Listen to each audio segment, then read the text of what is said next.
வணக்கம் நண்பர்களே, இன்று நம்ம வீடியோவில் கந்த சஷ்டி முருகனுக்காக 48 நாட்கள் மாலை போட்டு மேற்கொள்ளப்படும் விரதத்தின் சிறப்பு பற்றி தெரிந்து கொள்ள போகிறோம். சுப்பிரமணிய சுவாமி, முருகன், கார்த்திகேயன் எத்தனை பெயரில் அழைத்தாலும் அவர் பக்தர்களுக்கு அருள் தருபவர். பொதுவாக கந்த சஷ்டி விரதம் 6 நாட்கள் மட்டுமே செய்யப்படும். ஆனால் சிலர் 48 நாள் விரதம் மேற்கொள்வார்கள். இந்த 48 நாள் விரதம் மிகுந்த சக்தி வாய்ந்தது.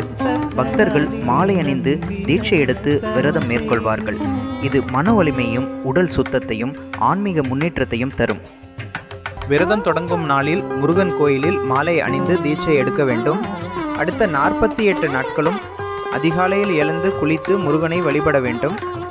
ஓம் சரவணபவா ஜபம் செய்ய வேண்டும். கந்த சஷ்டி கவசம், திருப்புகழ் பாடல்கள் பாராயணம் செய்யலாம். சைவ உணவையே மட்டும் உட்கொள்ள வேண்டும். பூண்டு, வெங்காயம், மது, மாமிசம் ஆகியவை முற்றிலும் தவிர்க்க வேண்டும். சிலர் ஒரு வேளை உணவு மட்டுமே உட்கொள்வார்கள். இந்த விரதத்தின் போது ஒவ்வொரு நாளும் நல்ல சிந்தனை, தவம், தியானம், பிறருக்கு உதவுதல் போன்ற நற்பண்புகளை கடைபிடிக்க வேண்டும். 48 நாட்கள் முடிந்ததும் முருகன் கோயிலுக்கு சென்று அபிஷேகம், அர்ச்சனை செய்து மாலை கழற்றி சமர்ப்பிக்க வேண்டும். அதன் பிறகு சாத்தியமானால் அன்னதானம், பழம், பால், கஞ்சியும் பகிர்ந்து கொள்ளலாம்.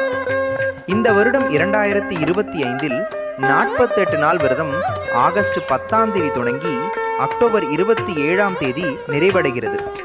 இதன் நடுவில் வரும் அக்டோபர் 21 முதல் 26 வரை நடைபெறும் கந்த சஷ்டி பெருவிழா இந்த விரதத்தை மேலும் சிறப்பாக்கும். இந்த 48 நாள் விரதத்தை மேற்கொள்வதன் மூலம் முருகப்பெருமான் அருளால் மன அமைதி, உடல் ஆரோக்கியம், குடும்ப ஒற்றுமை, தொழில் முன்னேற்றம், அனைத்து தடைகளும் நீங்கி சுப நிகழ்ச்சிகள் நடைபெறும் என்று நம்பப்படுகிறது. அப்படியானால் நண்பர்களே, உங்களுக்கும் வாய்ப்பு இருந்தால் இந்த விரதத்தை மேற்கொண்டு முருகனின் அருளை பெற்றிடுங்கள். வீடியோ பிடித்திருந்தால் லைக் பண்ணுங்க, நண்பர்களுக்கும் ஷேர் பண்ணுங்க, சப்ஸ்கிரைப் பண்ண மறக்காதீங்க. ஓம் சரவணபவா.